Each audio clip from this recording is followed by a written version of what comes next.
Yang kedua, contoh yang lain, Al-Quranul Karim, mushaf. Mushaf ni Quran langsung.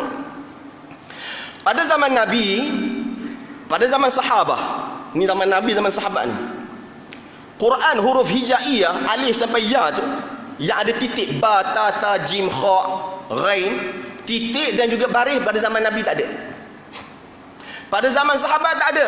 Orang tanya pula, ustaz, lepas tu macam mana Nabi baca? Nabi bertalaqi dengan Jibril, sahabat bertalaqi dengan Nabi SAW. Dan Nabi SAW tidak pernah, dalam satu riwayat pun tak ada, hatta hadis dhaif pun tak ada, menyatakan tak ada, sebelum aku wafat kena letak titik ya, kena letak baris mudah sikit nak membaca Quran. Tak ada. Sahabat pun tak ada, tak berani nak buat benda sedemikian. Adakah kita nak mengingkari titik dan juga baris dalam Quran? Siapa orang yang mula-mula melakukannya, yang diberikan ilham oleh Allah Subhanahu wa taala untuk meletakkan titik dan juga baris, yang merupakan bid'atun hasanah, bid'ah yang paling baik, iaitu tabi'in yang bernama Yahya bin Ya'mar, orang yang mula-mula meletakkan titik dan juga baris dalam Al-Quran. Siapa mudah baca? Kita lah.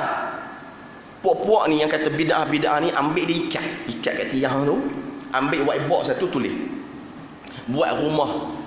Dalam huruf hijaiyah tu ada rumah-rumah yang sama, batata kan, contoh, padam, buang semua titik dan juga baris, suruh dia baca, baca sampai mati tak boleh nak baca. Kita pun tak boleh nak baca sebab tak ada titik.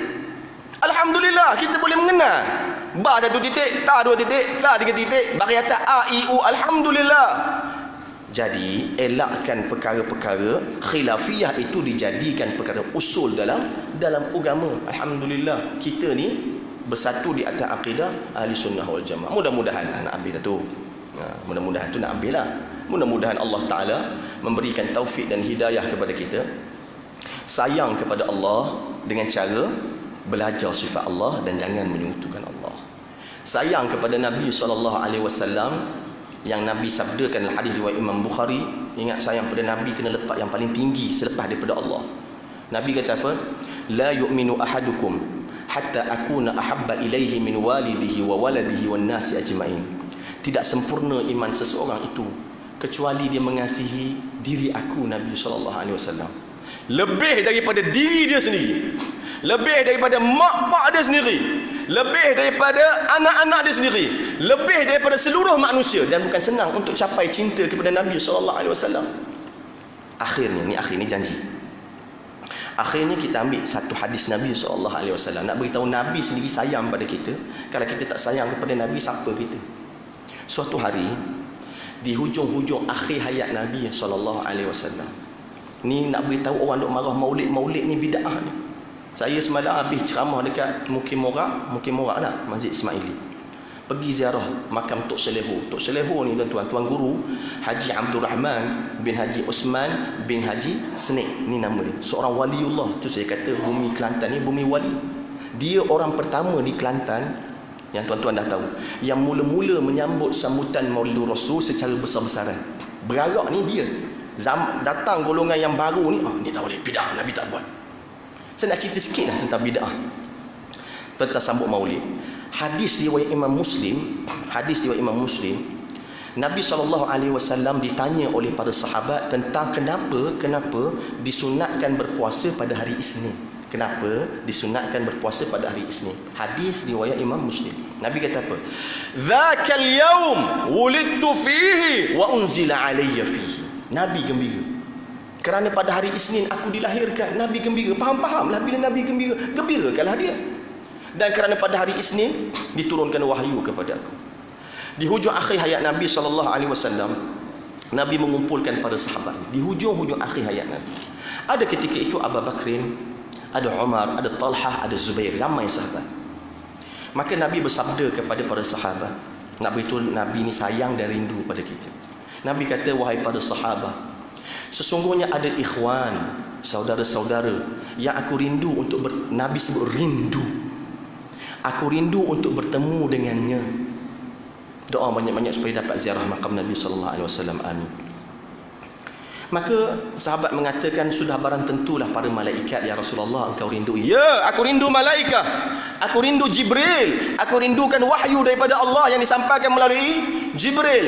Benar, tapi ada lagi mereka yang aku rindu. Kamilah ya Rasulullah, sahabat kata. Ya, aku rindu, sebab itulah aku pandang kamu. Aku tatap seorang demi seorang untuk mengenang akan zaman kita hidup. Aku dah pergi jauh dah, Nabi kata. Tapi ada lagi, Nabi kata. Sahabat mengatakan, tak ada lah ya Rasulullah. Malaikat pun dah lepas, sahabat pun dah lepas.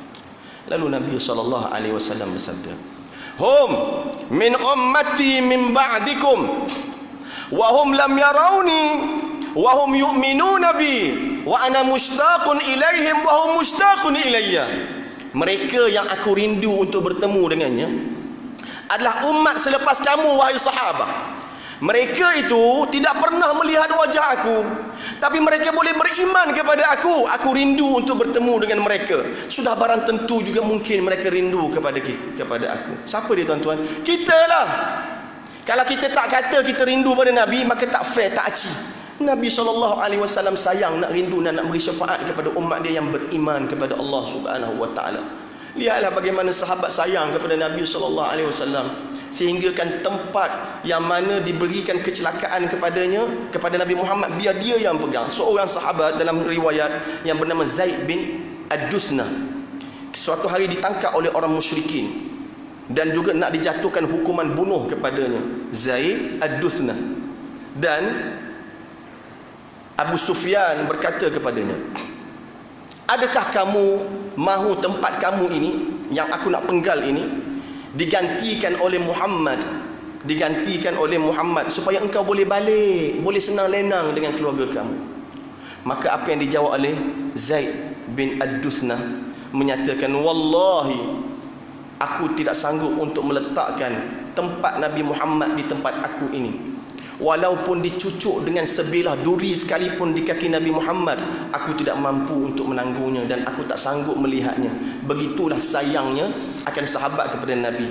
Abu Sufyan mengatakan, sungguh tidaklah aku melihat para sahabat yang paling mengasihi Nabi Muhammad SAW seperti dia ini. Subhanallah. Maka kita yang sayang kepada Nabi Muhammad, hidupkan sunnah wajibah, akidah dan juga syariat. Dalam masa yang sama, lakukan jugalah perkara yang sunat agar diterima amal ibadah kita oleh Allah Subhanahu Wa Taala. Mudah-mudahan Allah Taala memberkati dan merahmati kita dan layak untuk mendapat syafaat daripada Nabi Muhammad sallallahu alaihi wasallam, agar kita semua dikumpulkan dalam syurga Allah Subhanahu Wa Taala bersama kekasih Allah, iaitu Nabi Muhammad sallallahu alaihi wasallam, agar dikuatkan akan iman dan akidah kita, agar diberikan kita ini sentiasa melakukan amalan kefarduan, solat 5 waktu, puasa bulan Ramadan dalam keadaan ada ilmu. Yang pentingnya kita minta kepada Allah agar dimatikan dalam keadaan beriman kepada Allah, dengan syarat jangan lari daripada majlis ilmu, kerana ilmu lah yang boleh menunjuk cara kita untuk kenal Allah, kenal syariat dan seumpamanya. Minta maaf tuan-tuan dan puan-puan jikalau terkasar bahasa, terlepas bercakap dan seumpamanya. Yang mana yang baik itu datang daripada Allah, yang buruk juga adalah daripada Allah. Cumanya yang baik Allah Ta'ala redha, yang buruk itu Allah Ta'ala tak redha hambanya melakukan, agar kita selamat di dunia dan di akhirat Allah Subhanahu Wa Ta'ala. Terima kasih banyak Tuan Imam, terima kasih banyak kepada semua yang sudi mendengar celoteh saya pada pagi ini. Memang serik dah tuan-tuan, memang takkan jemput dah saya kan. Serik memang serik. Bagi saya bagi. Saya tak bagi, saya nak balik dah. Lepas ni tinggal dah tuan-tuan kan. Agar Allah Ta'ala memberikan kebaikan kepada kita. Bismillahirrahmanirrahim. اللهم اجمعنا هذا اجتماعا مرحوما وتفرقنا من بعده تفرقا مأسوما. اللهم يا مقلب القلوب ثبت قلوبنا على دينك وعلى طاعتك يا أرحم الراحمين. اللهم اختم لنا بحسن الخاتمة ولا تختم علينا يا الله بسوء الخاتمة. اللهم ارزقنا متابعة النبي محمد صلى الله عليه وسلم.